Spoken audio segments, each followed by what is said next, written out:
그때 휴머노이드 로봇이 만드는 시장 규모는 지금의 자동차 산업과는 비교도 안 되게 클 거예요. 스마트폰 이 산업과도 비교도 안 되게 클 겁니다. 지금 글로벌 탑티어 기업들이 정말 말도 안 되는 돈을 휴머노이드 로봇에 투자를 하고 있습니다. 그 이유는 테슬라 잡겠다예요. 테슬라가 저렇게 끝간데 없이 발전하면 저기 독점이 펼쳐지면 게임 끝이야. 테슬라 제국의 탄생을 보는 거야.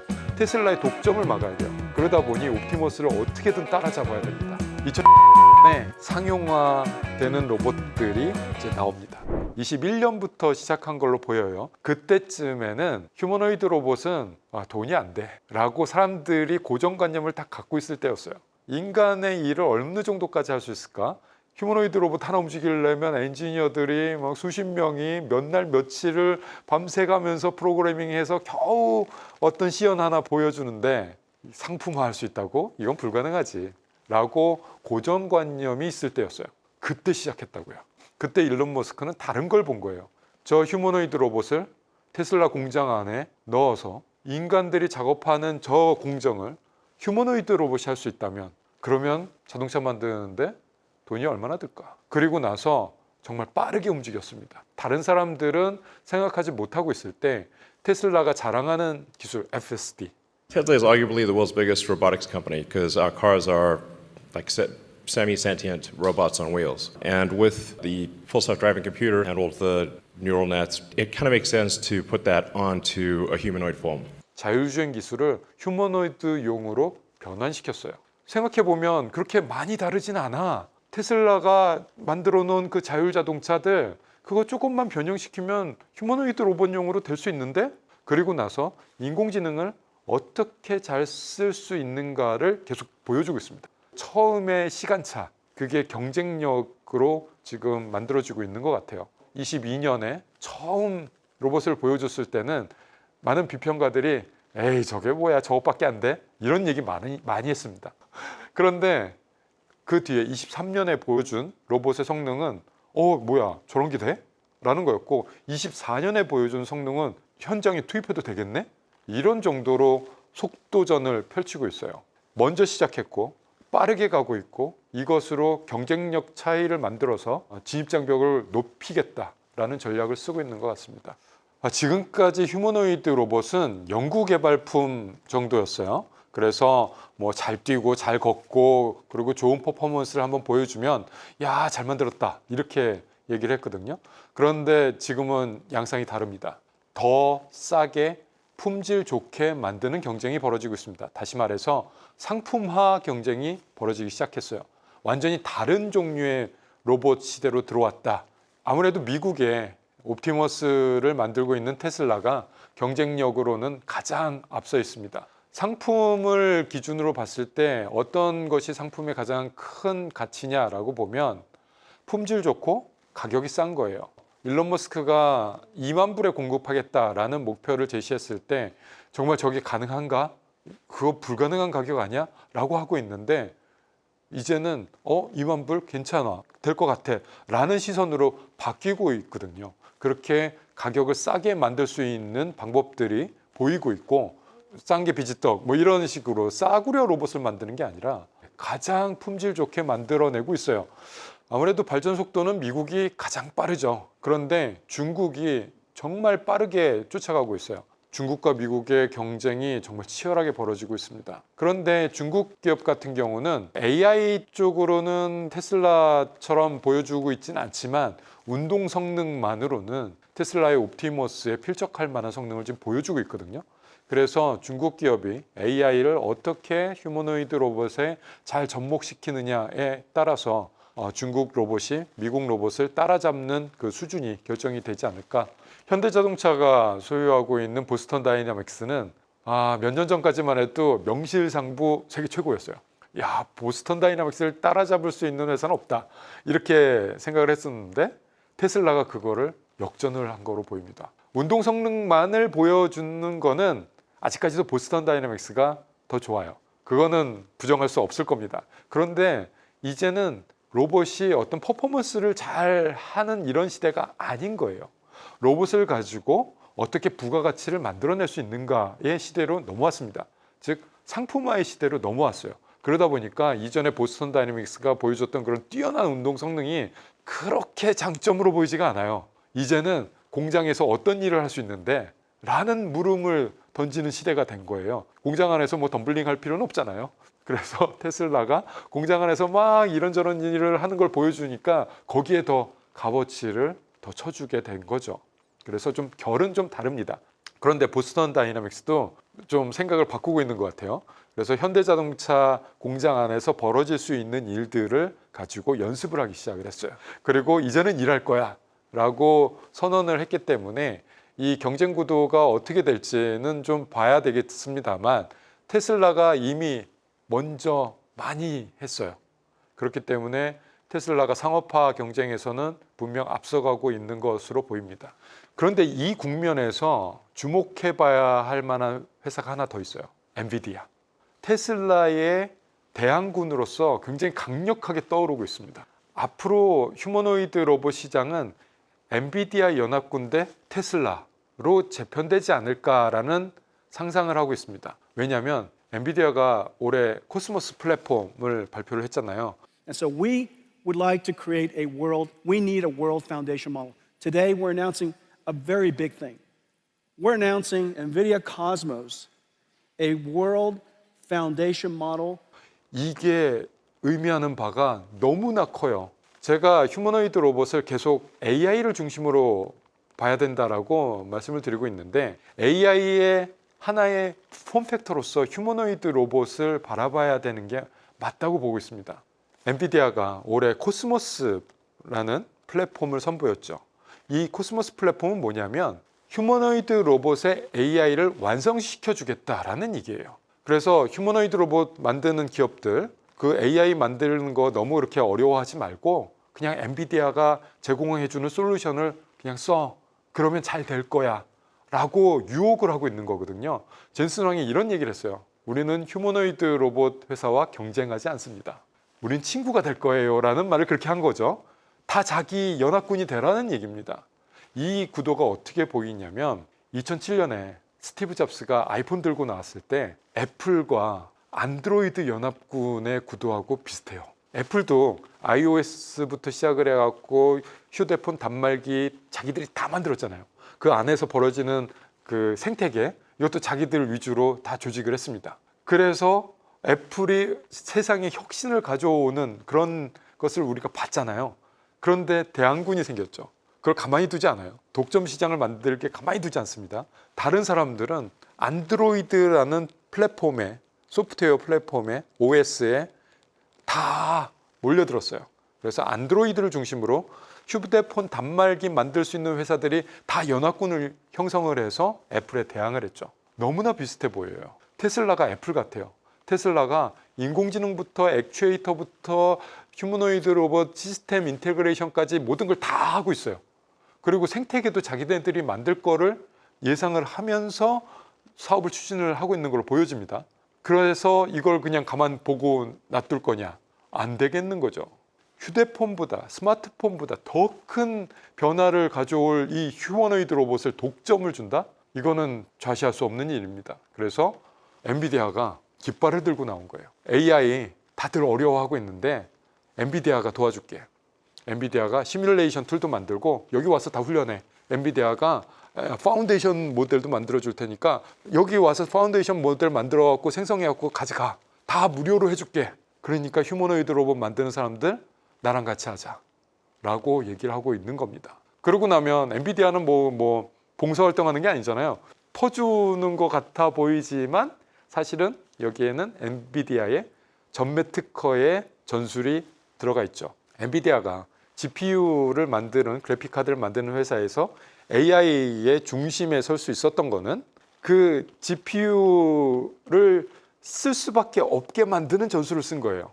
쿠다 프로세스를 잘 만들어서 여기서 AI 모델 잘 만들게 만든 다음에 여기에 중독된 사람들이 다른 거를 쓸 수 없게 만든 다음에 그 쿠다 프로세스가 엔비디아의 그래픽 카드에서 잘 돌아가게 이렇게 구성을 한 거죠. 그러면 엔비디아 GPU를 살 수밖에 없는 거예요. 그 전략을 그대로 로봇에도 쓰겠다. 코스모스 플랫폼 잘 만들어 줄 테니, 자, 무료로 줄 테니 여기서 잘 쓰세요. 단 여기서 만든 모델은 AI 의 그래픽 카드에서 잘 돌아가게. 이렇게 구성을 한 거죠. 그러면 엔비디아 GPU를 살 수밖에 없는 거예요. 그 전략을 그대로 로봇에도 쓰겠다. 코스모스 플랫폼 잘 만들어 줄 테니, 자, 무료로 줄 테니 여기서 잘 쓰세요. 단 여기서 만든 모델은 엔비디아의 칩셋에서만 잘 돌아갈 거예요 라고 하고 있는 거죠. 그러면 휴머노이드 로봇을 만드는 사람들은 엔비디아 제품을 사서 넣을 수밖에 없을 거예요. 이런 구도가 지금 돌아가고 있습니다. 일단 옵티머스는 테슬라 공장 안에서 벌어지고 있는 어떤 공정들, 예전엔 사람이 했었던 일들, 이런 것들을 스스로 해내기 시작을 했어요. 그리고 그 해낼 수 있는 정도가 레벨이 있는데 이 정도면 인간도 뭐 비숙련자가 쉽게 할 수 있는 일이야. 이 정도는 숙련자가 해야 되는 일이지 라고 해갖고 여러 단계의 레벨들이 있는데 그 초기 단계, 비숙련자들이 할 수 있는 그런 단계들을 이제 해내기 시작을 했어요.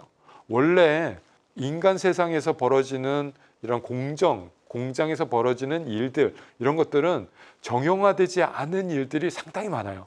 정형화된 일은 이미 수십 년 전부터 로봇의 일이었습니다. 그런데 정형화되지 않은 일들은 어쩔 수 없이 인간이 할 수밖에 없다라고 아예 그냥 도장 꽝 찍었거든요. 그런데 테슬라의 옵티머스는 아니야, 이거 정형화되지 않아도 인공지능을 이용하면 로봇이 할 수 있어 라고 그 가능성을 보여주기 시작한 거예요. 그래서 처음으로 그 신세계를 개척하는 이런 역할을 옵티머스가 하고 있습니다. 그래서 최신에 나온 비디오를 보면은 그 배터리인 것 같아요. 배터리가 납품돼서 들어왔을 때 그 배터리를 잘 정리해서 배터리 패킹하는 기계 앞에다 갖다 주는 이런 모습을 보여줬거든요. 그런데 그것만 보여준 게 아니라 그 과정 속에 굉장히 많은 실수들이 있을 수 있어요. 그런데 그런 실수가 있을 때 스스로 실수를 메이크업을 해요. 그런 장면까지 보여주는 걸로 봐서는 이거는 일일이 사람들이 프로그래밍해서 움직이는 그런 로봇은 아니다로 보여져요.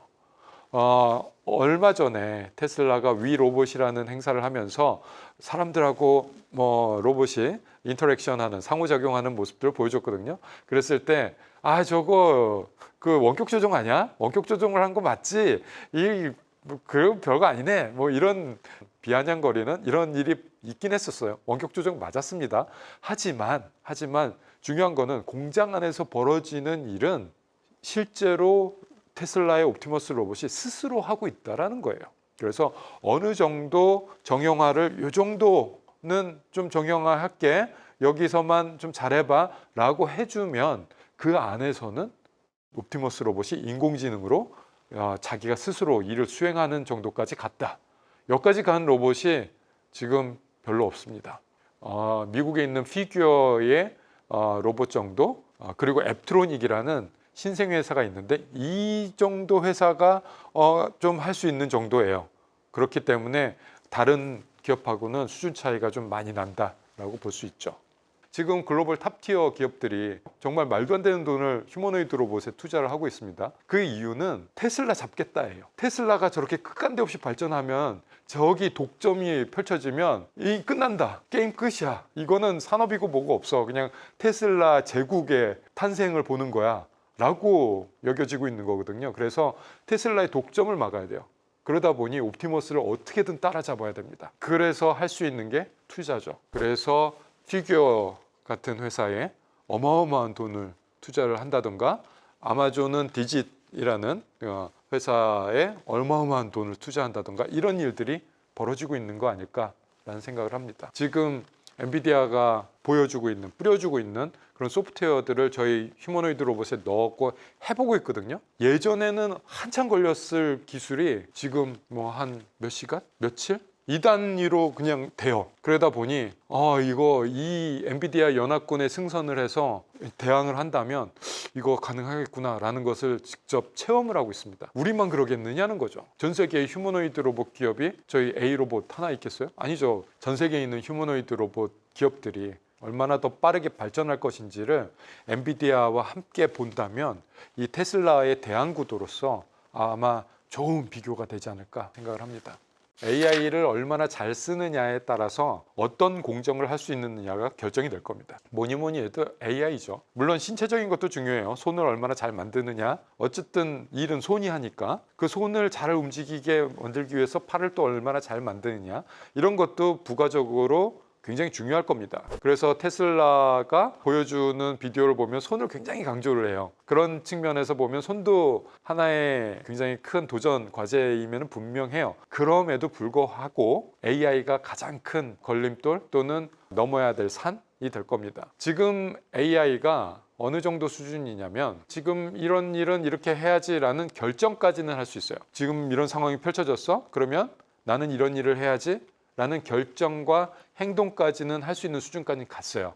그러면 일할 수 있는 거 아니야? 라고 볼 수 있는데 그렇지만은 않아요. 왜냐하면 휴머노이드 로봇의 가치는 한 가지 일을 하는 데서 발생되지 않아요. 휴머노이드 로봇의 가치는 얼마나 다양한 일을 많이 할 수 있느냐에 따라서 그 로봇의 가치가 생성이 돼요. 왜냐하면 일을 하다가 이 일 다 했어요. 그러고 나면 일 다 했으니까 쉰다? 이건 안 되거든요. 이 일 다 했으면 다른 일도 하고 그 다른 일 다 했으면 또 다른 일도 하고 그래야 경제성이 생겨요. 그렇기 때문에 AI는 그 다양한 일을 스스로 해낼 수 있어야 돼요. 그래서 AI가 휴머노이드 로봇의 가치를 결정할 겁니다. 예를 들어서 우리 집안에 휴머노이드 로봇 한 대 들여놨다고 할게요. 이 로봇이 설거지만 할 줄 알아요. 그러면 얼마 주고 사시겠어요? 아, 그거 그냥 내가 그냥 해서 식기세척기에 그냥 내가 넣을게. 뭐 이 정도 생각이 들 것 같아요. 그런데 청소도 하고 빨래도 하고 빨래 개키기도 하고 또 아이랑 놀아주기도 하고 집안 정리 정도 다 해주고 이러면 어때요? 그러면은 한번 사볼까? 뭐 이런 생각이 들 거예요. 그렇다면 그 로봇의 가치는 어디서 왔을까요? 하드웨어에서 온 거라고 보여지진 않아요. AI를 얼마나 잘 써서 그 다양한 일을 했는가, 얼마나 다양한 일을 할 수 있는가가 휴머노이드 로봇의 가치를 만들어낼 거라고 보고 있는데 그렇다면 옵티머스가 얼마나 다양한 일을 하고 있는가를 봤을 때 아직까지는 주어진 일 다 하지는 못하잖아요. 테슬라 공장 안에서 벌어지는 공정 하나하나씩을 섭렵해 갈 거로 예상을 하고 있습니다. 그렇게 하나를 다 축적해 가면 결국에는 많은 거예요. 그래서 데이터가 중요하고 인간이 행동하는 또 생각하는 이것들을 어떻게 데이터로 만들어낼 수 있는가, 여기도 하나의 커다란 시장이자 또는 전장이 될 것 같아요. 배터리가 걸림돌인 거 맞습니다. 배터리 그거 많으면 많을수록 좋아요. 그런데 많이 짊어지고 일을 하려면 그러니까 액추에이터 단에서는 무리가 돼요. 관절에서는 무리가 되니까 운동 성능이 떨어져요. 그래서 배터리를 한정없이 크게 가져갈 수는 없어요. 시스템을 설계하는 사람은 최적화를 항상 생각을 해야 되거든요. 그러면은 이 로봇을 몇 시간 쓸까를 결정을 해야 돼요. 결정을 하는 게 굉장히 쉽지가 않아요. 그래서 옵티머스의 그 홍보 영상을 보면 자기가 스스로 충전기까지 가서 자기가 충전기에 딱 걸쳐서 스스로 충전하는 장면이 나와요. 다시 말해서 충전이 이슈라는 얘기예요. 그거 일일이 사람이 어떻게 충전을 해줘, 그런 생각 했을 거예요. 그럼 로봇 너 걸어 다니는데 네 충전기 어딘지 알면 네가 그냥 가서 충전하고 와, 이렇게 하는 거죠. 그랬을 때 이렇게 생각을 하는 거예요. 로봇이 한 대가 아니라 2교대, 3교대를 한다면 그러면 로봇을 많이 만들면 되겠네? 한 1000대 만들자?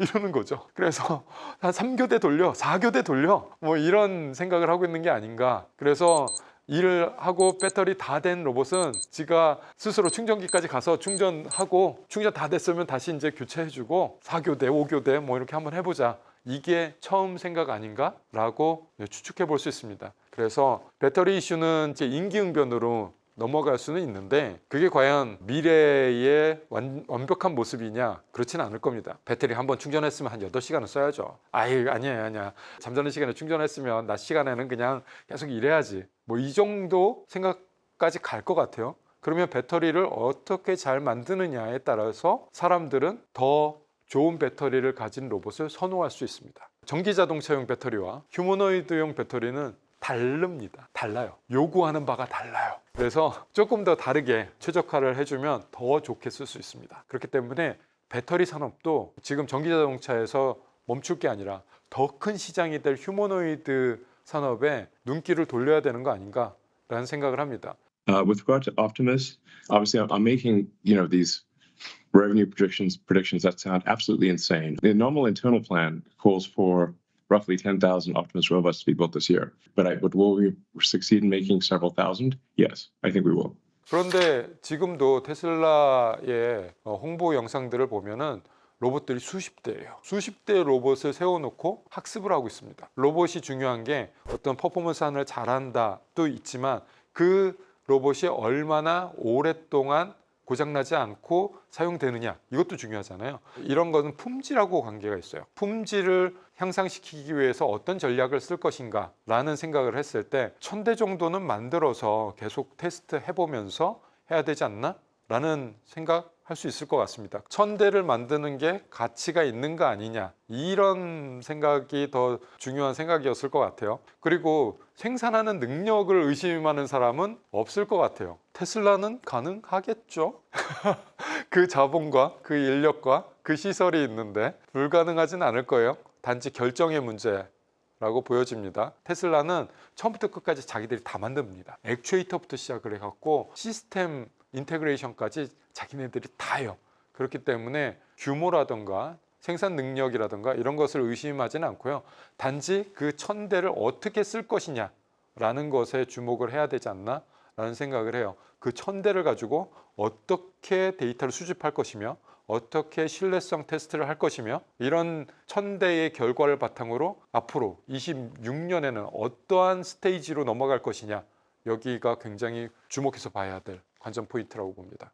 테슬라가 굉장히 영리한 전략을 선택했다고 보고 있습니다. 왜냐하면 지금 로보택시는 서비스가 되고 있어요. 이미 샌프란시스코에는 웨이모, 구글의 웨이모 자동차는 이미 돌아다니고 있습니다. 무인택시가 궁금하시면 지금 한번 타보세요. 누구나 탈 수 있습니다. 그런데 그 웨이모에 비해서 테슬라의 로보택시는 성능이 좀 낮은 것 같다라는 평가를 할 수밖에 없을 거예요. 왜냐하면 센서를 카메라만 써요. 웨이모는 수많은 라이다 센서를 기반으로 해서 주변을 다 스캔을 하면서 돌아다닙니다. 그런데 테슬라는 그냥 카메라만 써요. 그래서 좀 성능이 낮을 수밖에 없습니다. 왜냐하면 로봇은 일종의 센서 노름이거든요. 좋은 센서를 쓰면 좋은 로봇이 나와요. 그런데 굳이 라이다를 안 쓰고 카메라로만 해? 왜 이렇게 할까? 왜 그 고집을 버리지 못하고 왜 쉬운 길을 놔두고 어려운 길로 가려고 할까? 라고 생각을 해보면 더 앞을 내다보고 있는 것 같아요. 다시 말해서 테슬라가 중요시하는 거는 데이터입니다. 그들이 보고 있는 지향점은 데이터 같아요. 데이터를 중심으로 보면 해석이 다 가능하거든요. 수많은 테슬라 자동차를 팔았어요. 이미 판 자동차들을 데이터 수집용 도구로 쓰는 거예요. 그래서 카메라만 달린 그 수많은 수백만 대의 자동차를 데이터 수집용 도구로 쓴다면 얼마나 많은 데이터가 들어오겠어요. 그걸 생각을 하고 이 세상을 바라보면 언젠가 AI 기술이 발전을 해서 카메라의 영상 정보만으로 모든 걸 파악할 수 있는 정도의 수준이 된다면 그때 데이터 싸움이 벌어지면은 수백만 대의 테슬라 자동차를 갖고 있는 테슬라가 이길 수밖에 없다라고 생각을 한 거로 보여지거든요. 그래도 나중에 AI를 더 발전시키면 우리가 최종적으로는 승기를 잡을 수 있어 라는 생각을 하고 있는 거 아닌가, 이거 더 영리한 전략 아닌가 라고 생각을 하고 있습니다. 휴머노이드 로봇이 상용화되면요, 그때 휴머노이드 로봇이 만드는 시장 규모는 지금의 자동차 산업과는 비교도 안 되게 클 거예요. 그리고 스마트폰, 이 산업과도 비교도 안 되게 클 겁니다. 아마도 모르긴 몰라도 우리의 삶을 바꾸는 핵심 디바이스가 될 거예요. 그래서 휴머노이드 로봇이 제2의 스마트폰이다, 또는 AI 혁명을 가져올 그런 폼팩터다 라고 평가받고 있습니다. 휴머노이드 로봇 상용화는 단계별로 이루어질 것 같아요. 일단은 B2B입니다. 비즈니스 투 비즈니스. 공장을 갖고 있는 곳, 또는 물건을 생산하는 곳, 또는 어떤 산업 현장, 여기에서 휴머노이드 로봇이 먼저 쓰일 거예요. 왜냐하면 산업 현장에서 휴머노이드 로봇이 일을 하면 부가가치를 창출하잖아요. 그런데 그 산업 현장이라는 것이 어느 정도 좀 정형화돼 있어요. 공간도 세팅이 돼 있고 일도 어느 정도 그냥 정해져 있어요. 그래서 산업 현장에서 먼저 B2B로 쓰일 거로 예상이 돼요. 그리고 나서 산업 현장에서 실력을 쌓겠죠. 데이터를 쌓을 겁니다. 그래서 로봇이 점점 업그레이드 될 거예요. 그러고 나면 의료, 국방, 그리고 최종적으로 가정에 들어갈 겁니다. 가정이 맨 마지막이고 가장 큰 시장이거든요. 근데 여기를 왜 맨 마지막으로 생각을 하느냐면 제일 어려워요. 인간의 일 중에서 가사 노동이 가장 어렵습니다. 저는 인간의 일을 분석하는 게 직업이잖아요. 물론 이제 로봇이 어떻게 할 수 있느냐를 중심으로 봅니다. 로봇이 하기에 가사 노동이 가장 어려워요. 집에서 벌어지는 일은 너무나 다양해요. 하루 24시간 똑같은 게 하나도 없어요. 그러다 보니 이거를 로봇이 다 하려면 AI가 끝간데 없이 발전해야 되거든요. 어디까지 가야 저게 될까를 상상하면은 저도 이제 한숨만 나오는데 해야 되는 사람으로서는. 그런데 그 전에 산업 현장에서부터 실력을 차근차근 쌓으면 가정까지 갈 수 있다라고 보고 있기 때문에 단계별로 갈 겁니다. 저는 항상 똑같은 얘기를 10몇 년 전부터 하고 있어요. 2028년에 상용화되는 로봇들이 이제 나옵니다. 2028년이다. 물론 더 빨리 나올지도 몰라요. 테슬라 같은 경우는 자기네 공장 안에서 쓰는 거니까 더 빨리 할 수 있어요. 그런데 2028년 정도면 충분히 산업 현장에서 어느 부분에서는 휴머노이드 로봇이 일을 할 수 있는 능력이 됩니다. 생각보다 빠른가요? 느린가요?